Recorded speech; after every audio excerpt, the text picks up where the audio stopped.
կոռուպցիայից, մարդու իրավունքների խախտումներից, թալանից, կառավարումից, ով եք դուք ընդհանրապես։ Ձեր կառավարումը տեսանք, հեղափոխությունից հետո մի ամիս էլ չհասցրեցիք աշխատել։ Ձեր ապիկարությունը տեսանք, վարչապետը հրապարակային դες դուրս է շպրտել կառավարությունից, շպրտել է դուրս ձեզ կառավարությունից։ Այդ է մեր վերջնական եւ հստակ գնահատականը ձեր կառավարման ընդհանրապես եւ ձեր էությանը։ Զզվացրիք թողեք արդեն իսկականից։ Ձեռեք առել է ժողովրդին։ Այո, ապօրինի գույքի բռնագրանցման ինստիտուտը անելու համար մեզ 3, 4, 5 տարի ժամանակ է պետք գալի։ 3 տարի ժամանակ է պետք եղել։ Հիմա մտել է ընթացքի մեջ այդ ապօրինի գույքը հատիկ ամեն ինչ վերադարձվելու է այս պետությանը։ Ու հիմա այսպես ջղաձգված եկել եք, փորձում եք ձեր լափածը թալանացա հետ բերեք։ Սենց ինչ-որ բան փորձում են քաղաքացիական պայմանագիր խմբակցության իշխանության ներկայացուցիչներին մեղադրել են բոլոր կերած բաներում ինչ-որ իրանք են արել։ Ով եք դուք ընդհանրապես։ Այո, վարչապետը ասել է լավ արե էլի անելու։ Մենք էլ ենք անելու, ամբողջ ժողովրդի առաջ հրապարակային ձեր երեսը ցույց ենք տալու, ով եք եղել ընդհանրապես եւ ուր եք գնում։ Հերիք էլա բոլ եղավարդը։ Հայ քեզ բան, մի հատ էստեղ Լևոն Քոչարյանն է, գալիս է բան դեմքով մարդու իրավունքների պաշտպանի դեմքի արտահայտությամբ ելույթներ է ունենում։ Լևոն Քոչարյանը մարդու իրավունքների փոքրիկ իշխանն է, լավ ասաց գործընկերուհիս։ Տղա ջան, ասեցի, բոլոր այդ հարցերիդ պատասխանները կգնաս հորդ կհարցնես։ Ինքդ քո մեջ կվերլուծես, ինչի ես եկես տեղ, ինչպես ես օգտագործվում եւ այլն, հետո նոր խոսանք մնացածի մասին։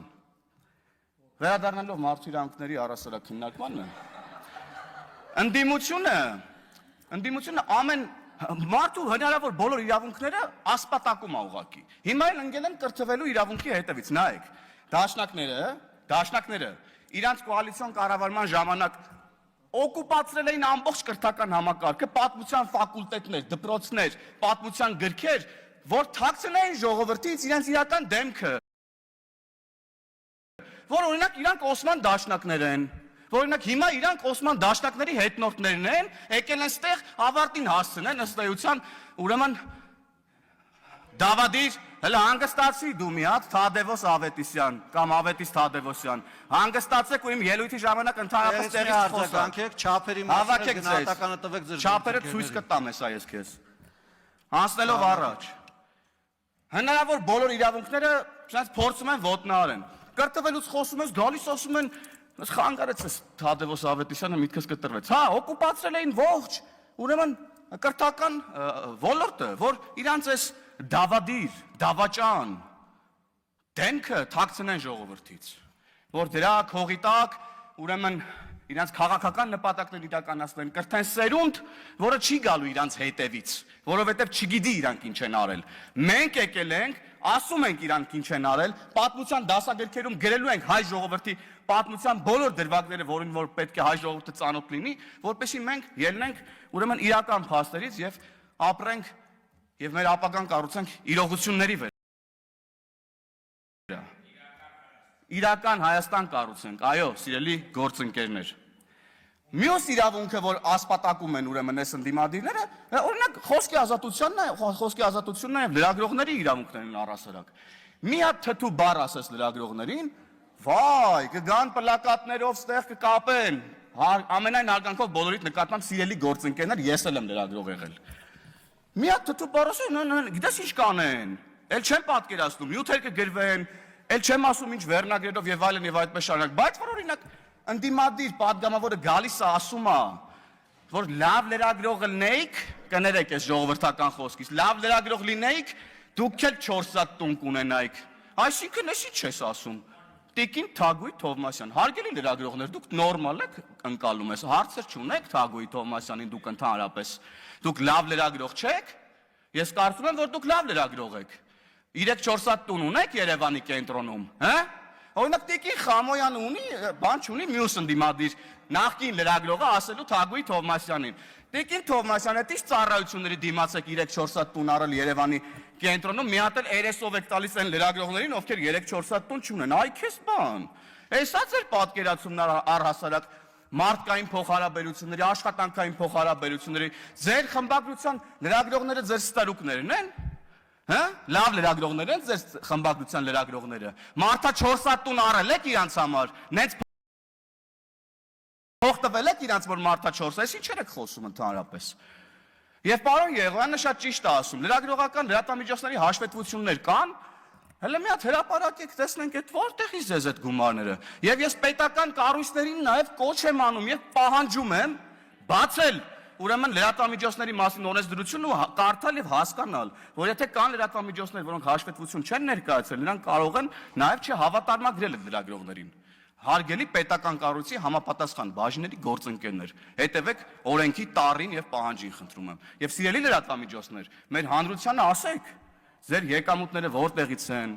ինչ են եւ այլն եւ այդպես շարունակ։ Եվ առհասարակ ընդդիմությունը իր ամբողջ փողերը լցրել է լրատվական դաշտ, լրատվական դաշտը լցրել է լրատվության հետ կապ չունեցող մարդկանցով ու փակել է դուռը այն մարդկանց համար, ովքեր ուզում են գալ եւ զբաղվել ռեալ լրագրությամբ, օգուտ տան պետությանը, բուֆեր լինեն քաղաքացիների եւ իշխանության միջև։ Բան չունեք, բա հարգելի լրագրողներ, ես մասով ասելու ընդդիմադիր գործընկերներին, ովքեր ղեկավարում են մի շարք լրատվականներ, թե մենակ մեզ պետք է գաք ինչ որ sense խառը խաչաձև հարցեր տակ, երբ որ մի ամիտ մեկն ու մեկս մի ավել պակաս բարկասի կամ հղում կանի ձեր սիրելի տերտերների ասած բառերի վրա։ Մի հատ կարող է գաք էթիկայի հանձնաժողովի պահանջով մեզ դիմում գրեք, որ Թագուհի Թովմասյանի վերաբերյալ էթիկայի հանձնաժողով ստեղծվի, հա? Թե դրանից ավելի քիչ եք նեղվել։ Եվ կարծում եմ այստեղ էլ,